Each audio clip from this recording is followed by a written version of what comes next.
দর্শক, গাজীপুরে সাংবাদিক তুহিন হত্যা মামলায় এই পর্যন্ত ৮ জনকে গ্রেফতার করেছে আইন শৃঙ্খলা বাহিনী। তাদের ৭ জনকে দুদিনের রিমান্ড দিয়েছে আদালত। এ নিয়ে আরো জানাতে যুক্ত হচ্ছেন সহকর্মী এম নজরুল ইসলাম। নজরুল, তুহিন হত্যা মামলার আর কি কি তথ্য আপনার কাছে এসেছে? আপনি যেমনটা বলছিলেন, আপনারা জানেন যে গাজীপুরে আলোচিত সাংবাদিক তুহিন হত্যা মামলায় এই পর্যন্ত কিন্তু ৮ জনকে গ্রেপ্তার করা হয়েছে এবং আপনারা জানেন ২ জন কিন্তু র্যাবে অ্যারেস্ট করেছে, আর বাকিগুলো কিন্তু থানা গাজীপুর যে মেট্রোপলিটন যে পুলিশ রয়েছে তারা কিন্তু ৭ জনকে অ্যারেস্ট করেছেন এবং বিভিন্ন জিজ্ঞাসাবাদে তাদের কাছ থেকে অনেক তথ্য পেয়েছেন। আপনি জানেন যে বিকাল ৬টার দিকে কিন্তু তাদেরকে আদালতের মাধ্যমে কিন্তু গাজীপুর অতিরিক্ত জুডিশিয়াল ম্যাজিস্ট্রেট আদালতে কিন্তু তাদেরকে হাজির করা হয় এবং প্রত্যেকের ব্যাপারে কিন্তু ১০ দিনের করে পুলিশ প্রশাসনের পক্ষ থেকে রিমান্ড চাওয়া হয়েছিল। আদালত কিন্তু তাদেরকে প্রত্যেকের ২ দিন করে মঞ্জুর করে।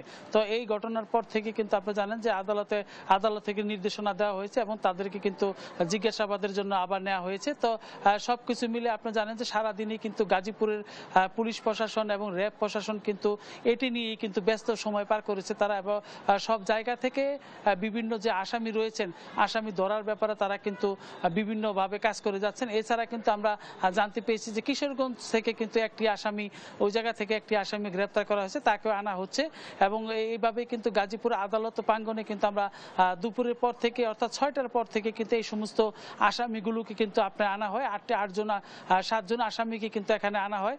তো আরো কারা এর পিছনে কি দায়ী রয়েছে কিনা সবকিছু নিয়ে কিন্তু তারা ব্যাপক আলোচনা করছেন। তো আমরা যেটা দেখতে পেয়েছি যে আদালত প্রাঙ্গণে কিন্তু প্রিজন ভ্যানে করে এই সমস্ত দাগি যে আসামিগুলা হত্যাকাণ্ডের সাথে জড়িত সে সমস্ত আসামিদের কিন্তু আদালত প্রাঙ্গণে রাখা হয়েছে এবং প্রিজন ভ্যানেই কিন্তু তাদের রেখে এই জায়গা থেকে কথা বলা হয়েছে। তো এর পাশাপাশি আমরা দেখতে পেয়েছি যে গাজীপুরের যে আপনারা জানেন যে চান্দনা চৌরাস্তা এলাকায় প্রকাশ্যে যে তুহিন যে সাংবাদিক রয়েছে সেই সাংবাদিককে যে প্রকাশ্য হত্যা করা হয়েছে কুপিয়ে এবং এটার মূল মোটিভ কিন্তু পুলিশ ইতিমধ্যেই উদ্ঘাটন করেছেন এবং পুলিশ কিন্তু আমরা দেখতে পেয়েছি যে সারা রাত্রি কিন্তু বিভিন্ন জায়গায় তাদের অভিযান অব্যাহত রেখেছে এবং তুরাগ থানা থেকে কিন্তু ঢাকার তুরাগ যে থানা রয়েছে সেই তুরাগ থানা থেকে কিন্তু একজন আসামি গ্রেপ্তার করা হয়েছে। এই পর্যন্ত মোট কিন্তু ৮ জন আসামি কিন্তু গ্রেপ্তার করা হয়েছে। এখানে কিন্তু আলাদা ভাবে কিন্তু সবাই ব্রিফিং দিয়েছেন, অর্থাৎ র্যাব থেকেও কিন্তু একটি ব্রিফিং অনুষ্ঠিত হয়েছে এবং এর পাশাপাশি আপনারা জানেন যে পুলিশ প্রশাসনের পক্ষ থেকে কিন্তু তাদের ব্রিফ দেওয়া হয়েছে। তো তদন্ত স্বার্থে অনেক কিছুই তারা এখনো অব্যাহত রয়েছে। আরো বেশ কয়েকজন আসামি কারা জড়িত সেই সমস্ত বিষয় কিন্তু ক্ষতি দেখছেন, তারা গভীরভাবে অনুধাবন করছেন। তো সবকিছু মিলে কিন্তু আজকে আদালত এবং গাজীপুরের কিন্তু তুহিন যে সাংবাদিক রয়েছে তার হত্যাকাণ্ডের ঘটনায় কিন্তু উত্তাল ছিল এবং সারা দেশে বিভিন্নভাবে কিন্তু তারা সারা দেশের সাথে গাজীপুরও বিভিন্ন জায়গায় কিন্তু তারা প্রতিবাদ জানিয়েছেন এবং সংহতি প্রকাশ করেছেন।